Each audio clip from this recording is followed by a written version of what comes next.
broadcast network, AFTERBUZZ TV. Over 20 million weekly downloads in over 150 countries, and your number one source for after-show entertainment.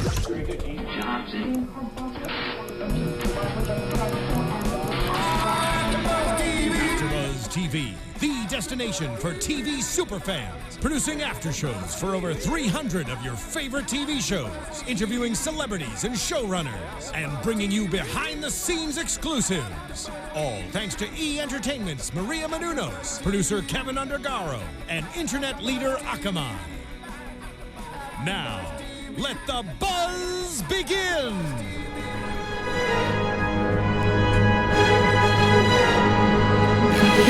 Menacing. Wrong movie. I just went straight vampire. Hi, AfterBuzzers. Welcome to the SNL 2016 first show of 2016 after show for AfterBuzz TV. Welcome back. We are back. Excited to have you guys all with us. That was our best attempt at being menacing in a Star Warsy way. Nailed it. Yeah, I think we crushed it. I think we did a great job. So go us. So first episode back, we've got Adam Driver, Chris Stapleton. It was a great show. If you guys are first-time listeners, watchers, however you're listening to us, whether it's on SoundCloud, YouTube, iTunes, we're glad to have you here. Please, that was an interesting noise. YouTube entries. We're so glad to have you guys here. Please, obviously, give us a good rating, comment. We want to be interactive with you guys. We're so excited. If you're fans of the show, we're fans of the show. Be fans of us, too. We would be on board with it's that. It's like fan inception. We're fan inceptioning, and we're just excited to be here. So I am your lead host tonight. I'm Kimberly Crossman. You can find me at Kim Crossman. I'm Katie Wilbert, and you can find me on all social media items and the world at Katie Wilbert. The whole world. The entire world. Just at the world. I'm Amy Maestri, and you can also find me at The World at Amy Maestri. And we're super qualified for this show because we're hilarious. Obviously. That is how we got this job. Yeah, we pitched ourselves as we're funny and know things. Thank you. We have an amazing producer, Jonathan, as well. He also likes to be called J Dizzle. J Dog. Yep, sounds great. Either one. Thank you for the affirmation there. So let's start. Okay, so we go straight into a cold open of a Republican debate 2016. Initial thoughts, Katie. Well, I had to live tweet the Republican debate this week for a show that I helped write at Second City. Mm-hmm. Not to plug it, but it's a great show, and it's called Candidate Confession, and it is just because you wrote part of it. Yeah. It's a musical. It's a political musical, and it's really fun. And I wrote song for Bobby Jindal and Obama, and it's really fun. But because of that, I had to live tweet it this week to keep everything topical. I watched the whole Republican debate, and I thought it was hilarious. Just all the debates are hilarious. It's just become a circus, and it's kind of ridiculous. But I really liked the segments that they chose to poke fun at. But the things that I loved especially were Beck Bennett's Jeb, his needy, sad, being bullied Jeb, and still Jay Farrow. All he has to, it's like he's getting more horizontal as the weeks go by with his impression of Ben Carson. But yeah, I thought it was great. Mm-hmm. And there you go, guys.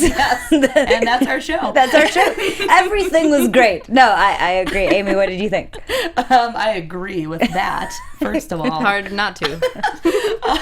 I love that, it's almost turned into, when they do the GOP debates, it's almost kind of turned into, a sitcom where, I'm excited to, see these characters every week.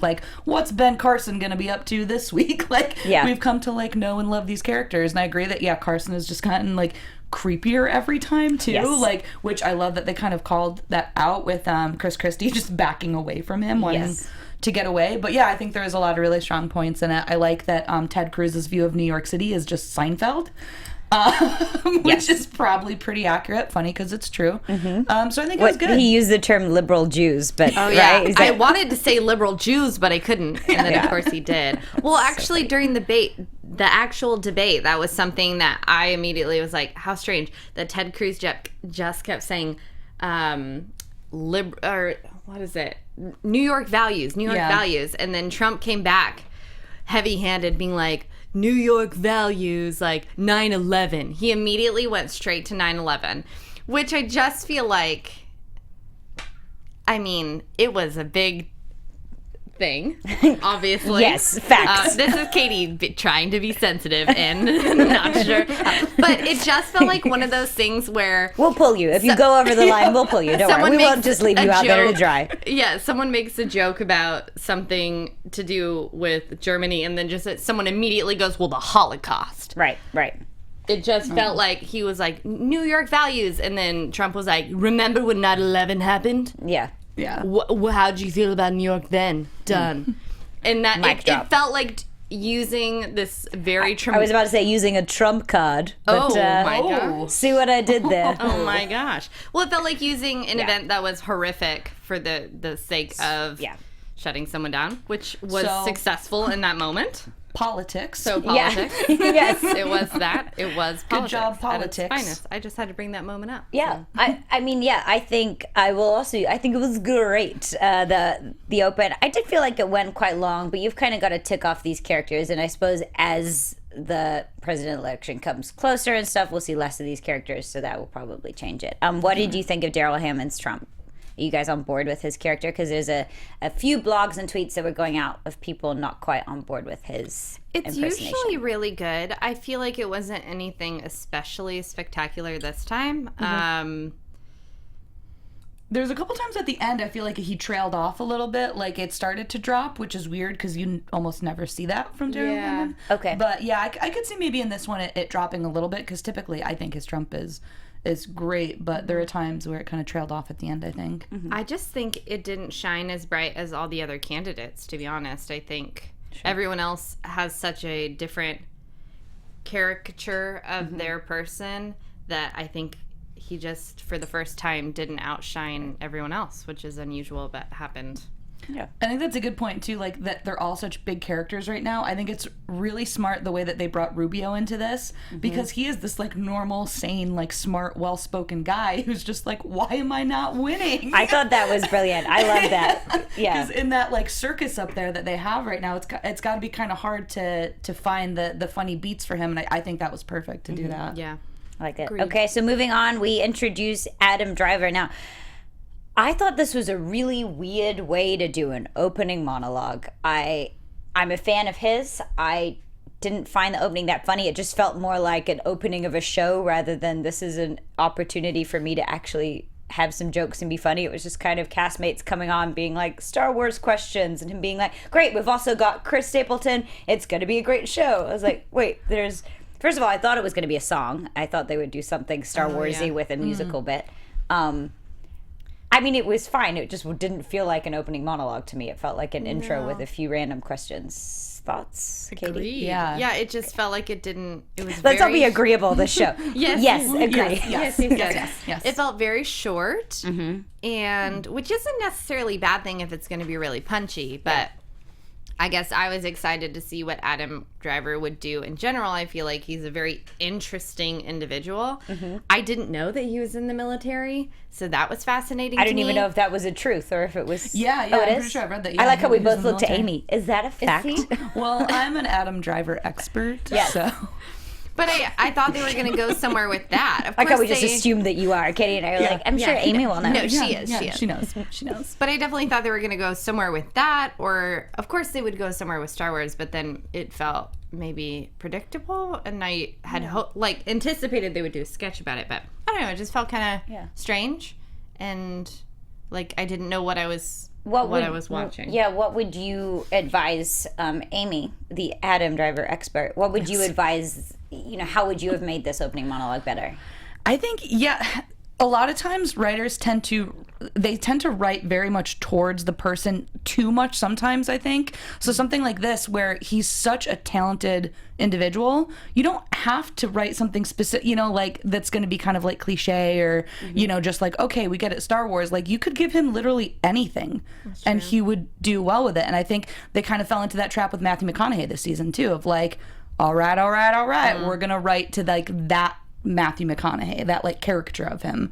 So I think that's a little bit of maybe what happened. They're just like, oh, Star Wars, we'll just toss that up there and do it. But I did like that they brought in the third beat of Leslie at the end, just to kind of mix it up a little bit with something different than just being the fans, and her thinking that he was Minnie Driver.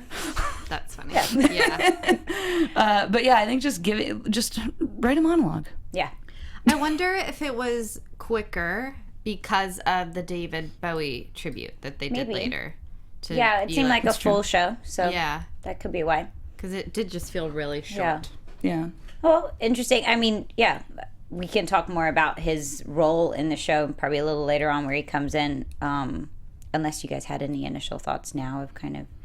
Adam as a whole? Yeah. On Adam's whole. To me, he felt like a castmate that was in there. It didn't feel like anything pulled focus to him. He didn't rock the boat. I also didn't feel like he was a standout. Like, I thought the Star Wars sketch was great, but... He did just kind of flow into the show. As if he could be a cast member. Yeah. Which is not a bad thing either. No. Yeah, I'd rather see that than, like, Donald Trump. Yes. Yeah, sure. I don't know why that was the first one that came to mind. It's topical. It's so topical. So the first sketch wait, hold on. Jonathan, are you an Adam Driver fan? I mean, sort of, with the Star Wars element, but... you don't watch Girls all the time? But, I mean, I kind of agree with you guys. He did kind of fit right in. He did a great job. I actually really liked the Undercover Boss skit, so great. That's where he just flowed right in. Yeah, I agree. Nice. Sometimes we're going to check in with you, Jonathan, because we are 3 females, so it's always good. And if you guys have any comments, Jonathan, can you let us know if anyone's on the feed, like, I think this, if it's dramatically different to what we're thinking. We love controversy. Always good to know, yeah. So the first proper sketch was the NFL video replay. I'm let you guys handle laughing this one. because Kimberly and I were at the game in Arizona. My family and Kim and I are big Packers fans. So as soon as they did a sketch about it, we were like, oh, it still hurts. It still hurts. So it was a little tender for us to begin with, let alone the sketch being about a Packers player's knees getting bent in backwards. And that they can't find a quarterback and that the coaching staff are... Because we're like, no, they're not. They're a great team. And we support our team. So I don't know if I can give unbiased opinions on this sketch because I feel like my heart just hurts. It would be like if you put me on a jury stand and I'd just been robbed and I'd had to... This is exactly like that. This is the same pain as if that was a... No, I agree. I mean, what was funny, the premise of this sketch, obviously, is this is why you watch football, to see people get hurt. Let's show it from a bunch of different angles. I thought that was really clever. It's the same reason why, people watch a lot of motorsport or any sport, because people love...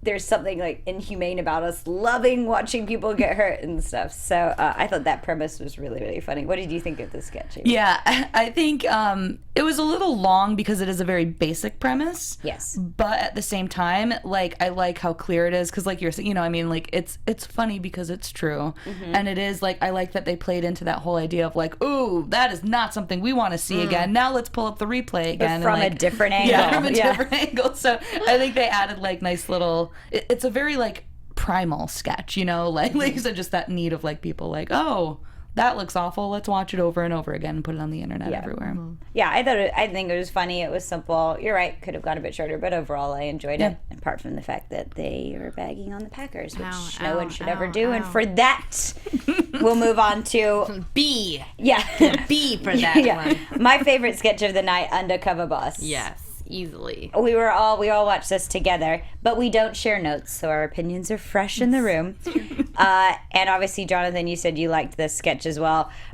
I love this format because it's format, whether you've seen the show or not, you're familiar with it. I love it when they do things like this. They've done a Bachelor, similar one. SNL's done it. They've done like a roomy house kind of Big Brother type one. And when you know a format like that so well, it's so easy to buy into these pieces to camera and stuff, and I thought it was phenomenal. What did you guys think?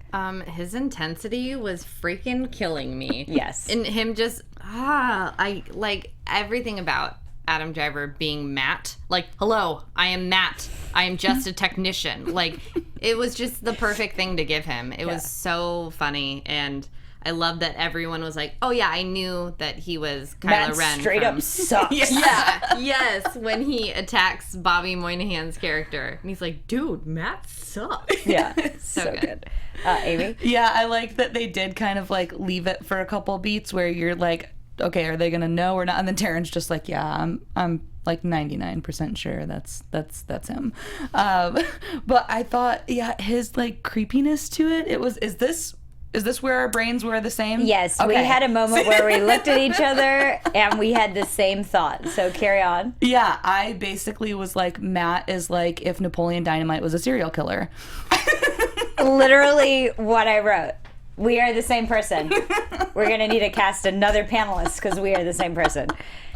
Exactly. Yeah. He had this awesome, weird, awkward, and I feel like awkward is such an interesting thing to play because you can either do it right or it just goes so wrong. It's airy and it makes everyone uncomfortable. And this was like the right amount of uncomfortable where you're laughing with them. Yeah. I loved the card moment where he opens the card. After rain comes rainbows. Sorry. I killed your son. Those are some of my favorite moments. Did you guys have a line or a moment in it, or? I think for a line, mine was Bobby's. He was just like, dude, Matt straight up sucks. Yeah. Like, Yeah. that was just one of my favorites. I love that one, and when he's back sitting at the table again, like, so I heard Kylo Ren has an 8-pack. Yeah. Just like all these small lines that he said that were so intense, and he's just staring at them like, yeah, like he's a serial killer. I enjoyed it so much. I liked the setting. I like that they took it to like the lunchroom and there's like, you know, stormtroopers without their heads on and stuff like that. Like, I Kick thought his thing away. yeah, Oh, yeah, when he's fixing the thing, he just kicks him. Hey, He's just like, Matt. It's my wrench. jerk face. Jonathan, did you have any moments or anything that you liked in this sketch? Because this is one that I've seen on everyone's Facebook feed, so I know everyone's enjoyed it. I mean, I love the whole sketch, but I definitely, I don't know why I enjoyed the end. That nice little twist, like, I think I'm becoming a better man. And then he walks off, and Fitting. Terrence is... How dark of you, Jonathan. I like the bit at the end where he hasn't changed and he killed a guy. That was your voice. That was me being you. I don't know why. I It did was that. perfect. Perfect impression. Yeah, I think, they totally knocked that one out of the park. Which brings me to the Aladdin sketch. Yes. Amy, why don't you kick us off on a whole new world on your magic carpet ride? Yeah. I'm confused a little, I guess. I think it had its moments within it. I just don't know that this was a sketch, like enough to be a sketch. Okay. I'm not really sure. Like, I get the premise of it and everything, but I'm not sure that it really should have been a full-fledged sketch. I think Cecily did a great job with it. I think Adam Driver, now I want to see him in a musical, like a Disney musical specifically for some reason. Sure. But I think it had good beats, like as far as like when the bomb came down. And I'm just like, okay, this is probably the only time we're ever going to see Aladdin and Jasmine talk about Syria. Yes. So that's something to consider.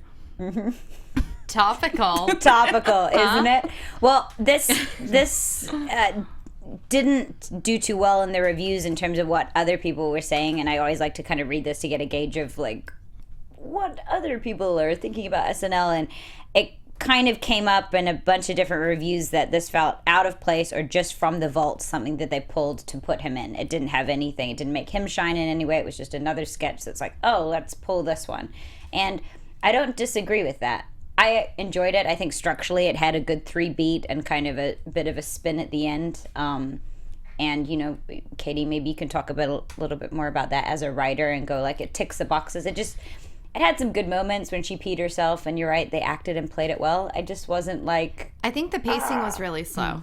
I Okay, think the maybe thing that's that what it was. bothered me the most is that, and it's a very slow song, so I think it's hard to, like, fix that problem, and I think that they sang for too long at the top. Like, I think pacing-wise, it was just kind of slow, because I think the beats were there, and yeah, as like format wise, having a 3-beat structure sketch, it was there. And I actually liked that they cut to the people in the tower because it added a little something different at the same time. Like sometimes that can derail a sketch. I mean, yeah, there just was something slightly off about it that didn't make it fully function, and I think it just wasn't super punchy. Could you mention more? So, sorry, something that we say is a 3-beat thing, because that's I guess a sketch rule, would you say? Or maybe you could discuss that. I think rule of threes is just a comedy rule. It's basically, in a sketch, you will have 3 beats of your jokes. So in this one, their beats were, the first beat was that a bird hits her in the face. So we know that the joke is going to be that they're in the sky, and wouldn't it be so funny if while Aladdin and Jasmine are up there, the reality is they keep hitting stuff because they're in the sky, like not in this clear sky. And then the second beat is the bomb that hits her, and the third beat is the toilet from the airplane, right? So you always want your strongest beat to be the third beat.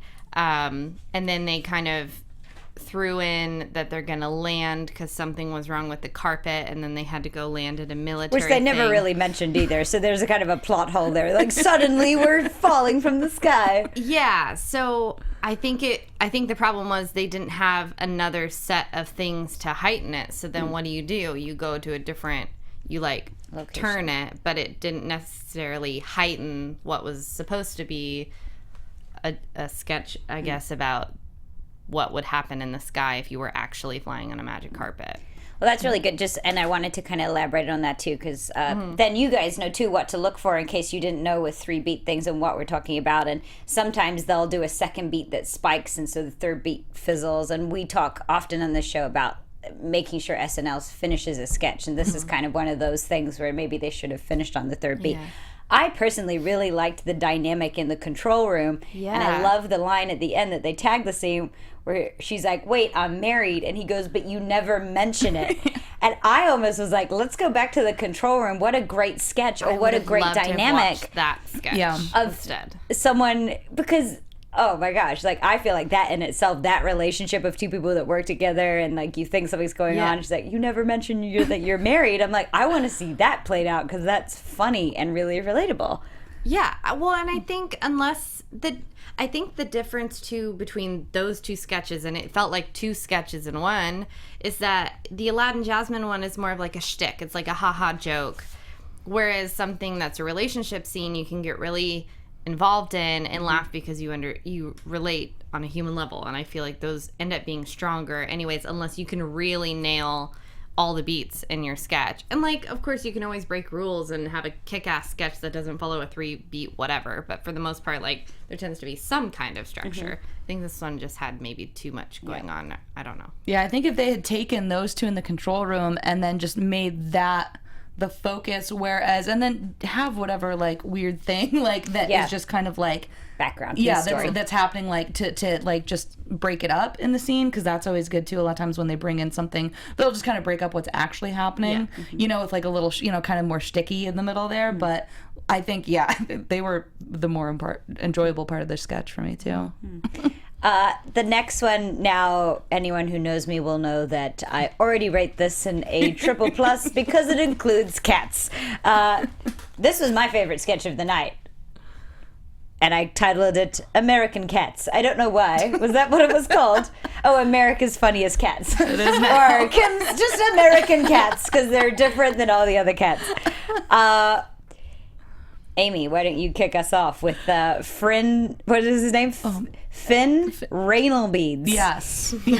Which is not his name. Hilarious. I think this was probably his best sketch of the night as far as just him individually, outside of the undercover boss. But as far as for live stuff, I think he was great in this. I have a personal connection to the cat who got the carton of something stuck on her head, because my dog, when we were little, got a pasta box stuck on her head, and I'm just like, Muffin, that's what's up. Oh, that's hit a personal note. Look at that. But yeah, I think speaking of like the beats before, this was a very, very good structurally set up sketch. And Kate and Cecily need to do everything together. Oh my gosh. That was so enjoyable. Yeah. What about you, Kitty? I mean, I didn't necessarily... I wasn't super into the sketch until Kate and Cecily showed up. So you weren't into the cat videos. It was okay. It was like they're. I think cat. Right. I think Be cat very videos careful. is a. We mute that mic for a second there, Hold Jonathan. on. Let me speak. I feel like cat videos are always going to be funny. Sure. But I think the joy of this sketch for me was when Cecily and Kate showed up and were these French ladies who also have a cat show, just kind of like throwing away their lives. Like, we have this cat show is kind of whatever. Like, it was just That was so great acting you did there. You were really good. It sounds like I'm not being genuine, You're but I was She serious. looks like she's being, no, I know, and I realized sounds like realized she's that. being so facetious. No, that was I wanted to join in with you, but I was letting you talk. But I thought that was so fun, and I love that they're, and maybe I guess playing on like a French kind of somber mentality or like French poetic. These people who are like, oh, this cat is definitely dying. Is no longer on the planet. That's why he's trying to walk out of here backwards. Neurological problems. And never watch the TV again. My husband's ashes were in here, and also I will go to hell with him because everyone knows that suicides go to hell. Yes, the line was, I want to be in hell with him where all suicides go. It just, like... Which is the worst thing. Oh, it was But so the delivery was wackadoo, awesome. and I loved it. I honestly could have just watched them. Yes. Adam was great, but it wasn't what I loved about the sketch. I loved just their characters, and I could have watched them talking morbidly about animal videos for ages. I think it was good they had him in that setup, though, because that's really what, like, made that pay out a little bit more at the end of, like, okay, we get it. It's one of these silly videos, and he's a weirdo who's obsessed with cats, Kimberly. And, you know, to have it so fluffy and goofy and then to have them come in, like, I think the juxtaposition there was good to have that. But, yeah like, they could do just those characters for the whole show, and I'd be happy. Well, one of my favorite things on the internet this week was Snoop Dogg voicing the mongooses or otters, whatever they were, chasing the crocodiles. So if you haven't seen that, YouTube it. It's hilarious. That's good. It's so good. So when this came, I was like, I wonder if that's what it is, because that just blew up on the internet this week. People voicing animal videos is hilarious, and I thought their dynamic of being like, he's in a death costume. This cat is also dead, and They're he's in all a dead costume. Kate even laughed at one point. She the did, cat didn't she? that's in the bash. She's like, and this one's also dead. It's his so death enjoyable. costume. I didn't fully get on board with the ending. Of him being fired, and Like Kenan just coming in like, you're fired. It's done. Get out of here. It was like, what? We could have found something better. What they were doing was so or much an more actual interesting. dead cat or something, and then be like, finally, the dead cat. Yeah, is or dead. this one's alive. It's very alive. Yeah. Like, Yeah. flip the game. Like, why suddenly is it, now the show's done and we'll, like, as an audience, we're like, cool, we'll never get to see these people again. The show's done. Damn it. Gone forever. I kept waiting, for them to either switch it at the end. I thought it was going to either end on the beat of there being a sad video and them, like, finally giving, like, an uplifting, like, goofy, silly, funny Or the sound commentary. effects. Boing, Yeah. boing, boing, Boing, boing. That was it. Boing. Do you know, I couldn't remember it, and I wrote a word that's BAOONNG Bye. Bye. as my way of being Bang, like, bang, bang. Oh, yeah, we could tell them. That's what I was trying to spell. I thought that it was great. Super funny, and of course those girls together, great. Two peas in a pod, love it. Chris Stapleton. Now, we had talked about him early in the week. It's like, I don't think I know him, and then the second song he was like, oh, I do know that song. What did you guys think of his performance? I thought it was great. Yeah. Yeah, I had not heard his music before, and I actually really like country music, but I really like his style of music, which is less just on the nose country and more country rock, kind of like a fusion. But I thought his voice was amazing. It's got this really interesting quality, and I feel like the band was really alive, and there's just an energy about the whole thing. Amy that I hates really country like. music, and I love country music. So Kim likes playing country music really loud in the car sometimes. Yes. Just I'm from New Whenever Zealand. I'm It's there. new for me. I'm like new and into it.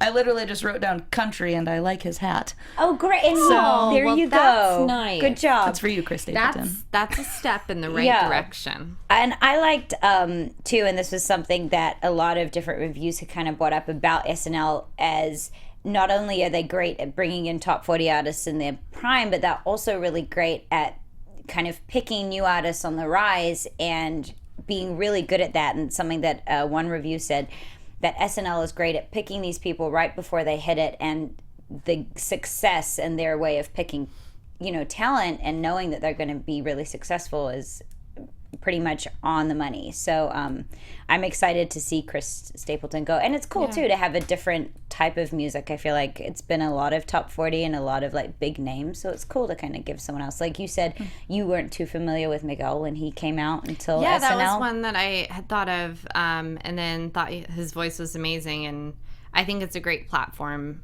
for that, if you're gonna have someone on the show. And I feel like SNL does that for so many people. I mean, even the comedians who come on, most of them for the most part don't have a ton of credits prior to SNL, so I feel like it really is a launching pad for comedians and musicians, and I think it's really cool.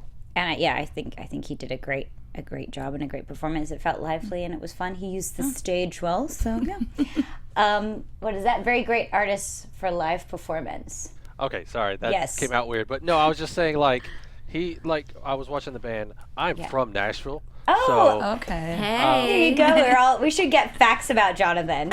one thing I kind of noticed about them is they did a fantastic job just with the performance itself. Yeah. Like, it was just so fluid. I was sitting there just watching the guitarist, looking to see if, like, he was going to make a mistake. Because a lot of times when they're bouncing around or moving around, like, it's easy to make a mistake. Like, just great all the way through. Were you a Chris Stapleton fan, or did you know about him? No, I didn't know anything about him. Okay. Like, I was jamming along. I was like, Yeah. who's this guy? Like, His I music's kind of awesome. like this. Those second opening song is chords good too. were That Nobody amazing. to Blame But Yeah. Me or something. Yeah. Yeah, I liked it. I love country. We're gonna convert Amy. By the Amy's end like, of this year, I we'll stayed convert in the her. room, so I mean, I pretty much That's that's a huge. good sign. You know I what? liked his Huge. voice. Most of the time we pee during the musical acts, and we did Separately, this time. but yeah, not we collectively. all leave and go into the same bathroom. Yeah. Well, that's weekend update. Hello, Colin Joe. Yes. I did actually. So we were walking by Weekend Update in Arizona after the game, and I saw Colin Jost, and I said hey to him there, and then I said hey to him I think here. we also spoke about you bringing your mother and having her approve of your marriage to him before you Yeah. meet him. Yeah, there is something about how when I am working with Colin Jost in the future that maybe we don't tell him that I had my mom okay a forged marriage license for us too. So, and that we keep it like on the down low for when we actually get married. And when he's like, it's so weird that the courthouse says we're like already married, that I'm like, Isn't it weird? I don't know We'll why have that to would delete be. all of these videos Yeah, too. the internet is forever. I've pretty much Bring just it up. ruined all of Thank that you. plan. So I'll never. It's never gonna happen. I'm just okay. I mean, they made one joke about how is it acceptable for in the Golden Globes to nominate violence and all of this, but not porn. And part of me was like, well, yeah. I mean, if everything else is acceptable, curious. HBO is allowed. Yeah, I mean, yeah, Game of Thrones is basically basically, it's like Costume Yeah. porn. costume porn. I have to say, I find it interesting that Pete comes on and is just Pete. I think that's an interesting choice because, like, this is a platform for characters and he plays himself. I feel like he comes, and whenever he comes in on this set, he just makes a ton of sense. And I'm like, yes, I completely agree with you. Like, these are just facts. And he even says, he's like, these aren't even jokes. This is what's going on. Do you guys agree? Or I mean, Yeah. I feel like that's kind of his deal, though. He's meant to represent young millennials, but I think the irony is that most people perceive millennials as really dumb and uber sensitive and very easily emotionally swayed. And I think when Pete comes on, he is just being like, these are just the facts, like, and gives examples of, if I were to do this, then you'd think this, and you go, yes, and then he's like, right. So he has a way of getting you to agree about something that everyone's talking about right now and can't agree on. And of course, some people will watch that and definitely not agree. Right. We're three females in LA who are of Pete's age, so we're like, oh, this is so entertaining, and I totally hear what you're saying. But I loved it. I think it's so great, and his strength is stand up. So I think kudos to them for seeing that and embracing it and letting him do that. I mean, same thing with Leslie when they let her do her kind of tirades and stuff. You enjoy it because it's so Leslie. So I actually really like getting to see Pete be Pete, because I feel like you get more involved with him on the show and you like root for him. I think he makes some very interesting points. Yeah, I think he's just such a likable guy too, that like I'm okay with it just kind of always being him when he does go on to Update. And I know in the past too, there's been times where like, I know Brooks Wheelan kind of did the same thing, and like his bits, I think they were always good, but I think Pete has such strong narrative to his too, that it's not just like, oh, it's funny and he's likable and he's a stand-up, so this works for him, but it's also, like you said, like as soon as he exits, you're just like, oh my, yeah. Like, he should run for president. He makes everything seem ridiculous. Ridiculous.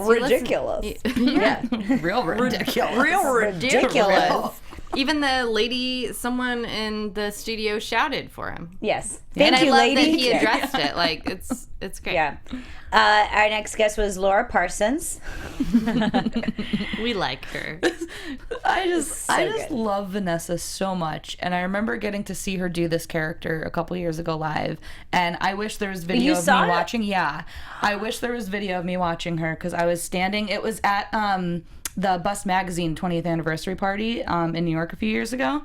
And you're so cool. I know. I mean, I saw it live in New York a couple of years ago. It's not a big deal. It was like cool. At this bar that like used to be a barn, whatever. Of course. It was in Brooklyn. You sound like such a hipster. I know. I want to kill myself. Right? Yeah. I'm like, is she saying someone just like knocked me out with a coffee mug right now? And so I was standing like right beneath her basically, and just staring and gazing and giggling like a little school child, and I loved it. And she did this character, and I just think that this is a great vehicle for this character, because you know she started doing it in sketches, but I like that the last two times we've seen her is on Update, because again it's funny getting to see her like sing about news headlines, and it's just like, okay, maybe like, what'd you do at school today? And then she still ties it back into something awful in the news. So I think this was a very, very strong one for Miss Lauren Parsons. It's also a weird social commentary, right? Because you've got this idea that it's what is she, 12? Like a 12-year-old repeating news headlines, or 13 or something. And it's like, it's a weird social commentary because she's literally reading truths too. It's kind of like, Well, I mean, I nanny for a 10-year-old, and some of the stuff she says, and she's someone who I would say is still very sheltered, but like playing with her friend, like playing school, and then being like, okay, class, so we all need to practice our shooting drills. And I was just like, ow. Ugh. Yeah. But like, that's the reality of any child who's growing up and has access to any form of media. Like, whether they're actively seeking information, they're sponges, and it's being taken in. So like, I love that they present it that way. She says the news, and there's still that innocence about it of like, yeah, cocaine seems to be a powder, and when it goes into your brain, it's like, I'm awesome. So it's like, that's actually right. Yeah, it's true. And I think it's also a cool way to get information out, and I feel like being a child on a show can always be tricky if you're like trying to play a child, because then you can go the route of like not knowing things, and then it's hard to do any kind of sketch with someone who doesn't know anything. It just doesn't function. But she's the opposite. She's someone who assumes she knows or is very positive about it, whether or not she doesn't, and so it just really functions, and it's fun, and it's good social commentary. It's evolved so much, too. Yeah, it really has. Just because it was more like, I know she said that she had that character because it was just like how kids are kind of like taught to like over-enunciate and like overdo things, like at theater camp, basically, is where that came from. And now still doing that voice and that energy that she has to the character, but like putting the social commentary to it. I love it. Yeah, I love it too. Gold. I think it's one of my favorite Weekend Update characters that's coming in. I'm enjoying it more and more. I had to laugh at the Arizona story that they did about the man being pulled over to have sex with a horse. Only because, now this is not a knock on the people of Arizona. I'm sure you guys are great. You guys are great. It's that we spent 24 hours there and we met some characters in a very short period of time. So we especially liked that. It sounds like there are some strange things happening in some of y'all's hotels. Yeah. First of all, we'll keep this short, but first of all, we couldn't get into our hotel room because someone was already in it. And then comedy ensues. Yes. And then we asked the lady. Do we want to do this? Yeah, I think we do. I think we do. This is a real story. Because we're not saying where we stayed. No. We asked the lady, jokingly, like, who could be in there? You and the other employee? And she's like, oh, no. But, there's so much drama around here. The weirdest things, they happen. And she says, we've got transvestites. Sometimes people bring whores. There's a guy who we think is maybe sleeping with children. I don't know. It's a very Michael Jackson thing. And we just were like... Where are we and why is that okay? The man sleeping with the children, let me be specific about the thing that she's so nonchalantly about. We were like, where are we? It was the craziest thing anyone's ever said out loud to me and genuinely meant the words they were saying. So when the joke was a guy went to Arizona to have sex with a horse, I was like, maybe there's just something happening in Arizona. A guy came up to us at breakfast and was randomly was talking about his daughter, who is just the worst when she's on her woman's power week. Why are you talking to me about your daughter's menstruation? Don't do that. Maybe we do a comedy show above our heads, so people are like, I'm gonna tell them some jokes. Oh God, it was real strange. Jonathan, can you help us? Have you been to Arizona? Has this ever happened to you? Is it Arizona specific or is it a Kim and Katie thing? I have only been to Arizona once, and I was driving through. So I don't have an opinion on that. Were you driving to sleep with a horse? Was that you? Is this story about you? Maybe. Okay. Weekend update on as a whole, though. I thought it was great. It was funny. There was a lot to poke fun at this week, and I thought they did well. They were giggling and smiling and looking like my husband should. Oh, there you go. Now, this social puppeteering sketch made me laugh a lot. Amy, vampiring, pranking, 21 Jump Streeting. What are your thoughts about social puppeteering? I thought it was hilarious. I think the vampire bit might have been my favorite. I'm not sure why. I think just because of the dedication of his delivery, the Molly, giving him a little bit of Molly every night at dinner, so that way he feels great at night, and then it's coming down in the morning during the day. I like that the line was, "I hired an albino man to come and randomly bite him and run away." If somebody did that to me, I would freak my lid.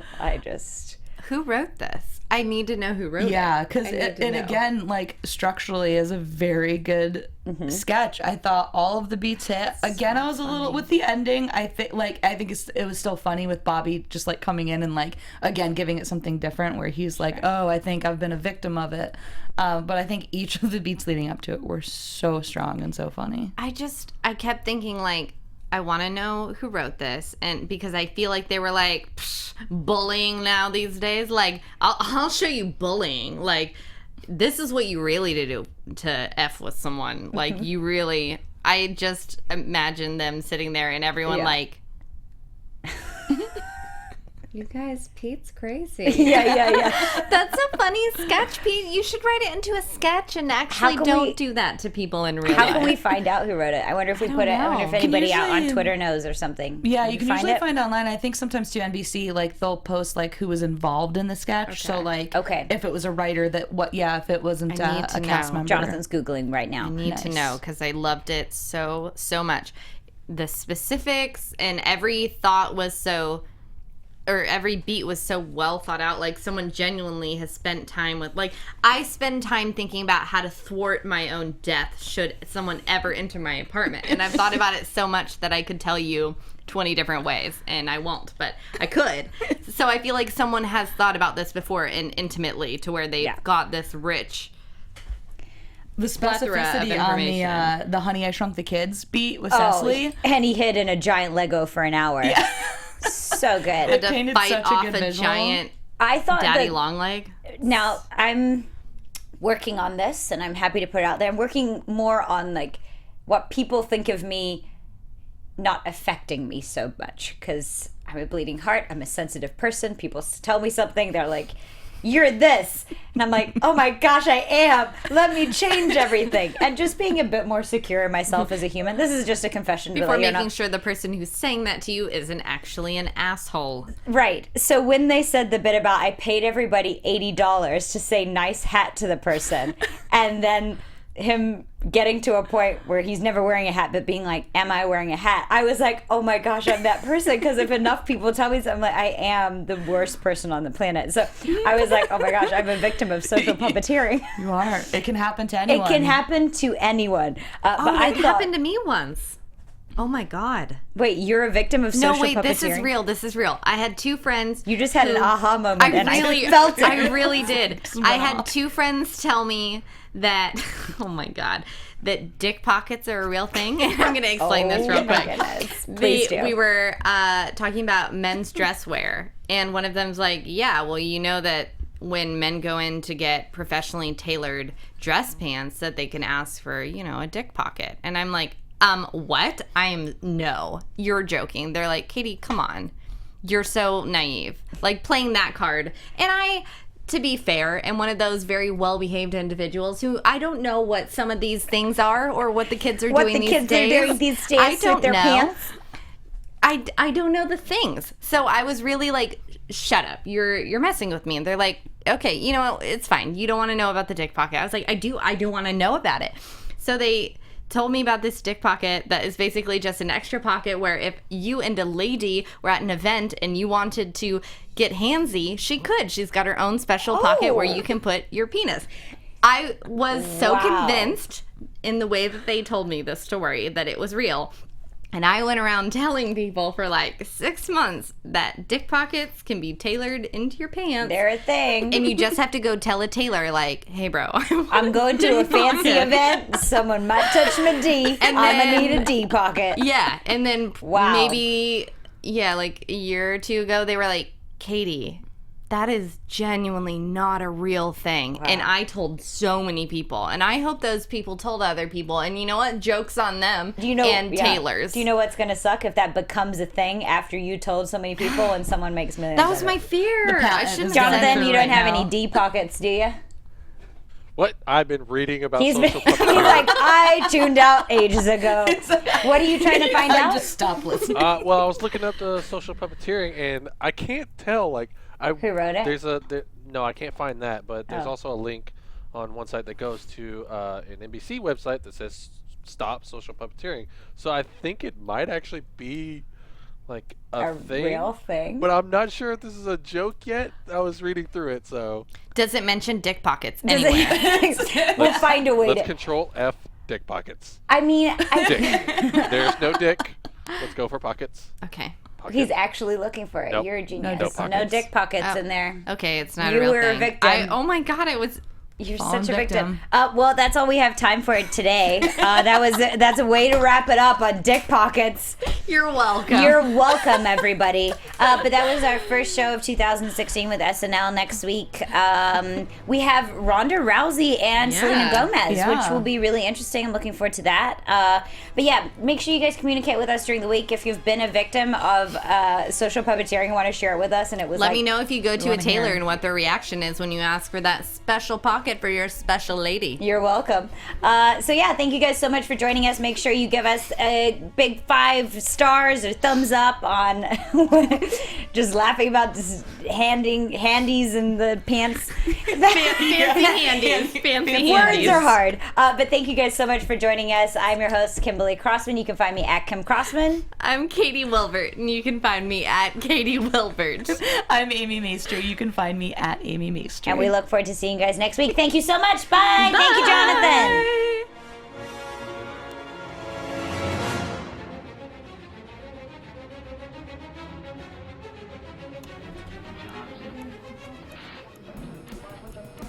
From executive producers Maria Menounos, Kevin Undergaro, Phil Svitek, and the entire AfterBuzz TV staff, we would like to thank you for listening to the AfterBuzz TV network.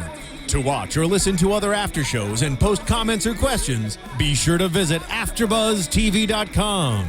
I'm Sir Richard Wentworth, and this has been a presentation of AfterBuzz TV. Buzz you later. The views expressed herein are those of the hosts only and do not necessarily reflect the views of AfterBuzz TV or its owners or principals.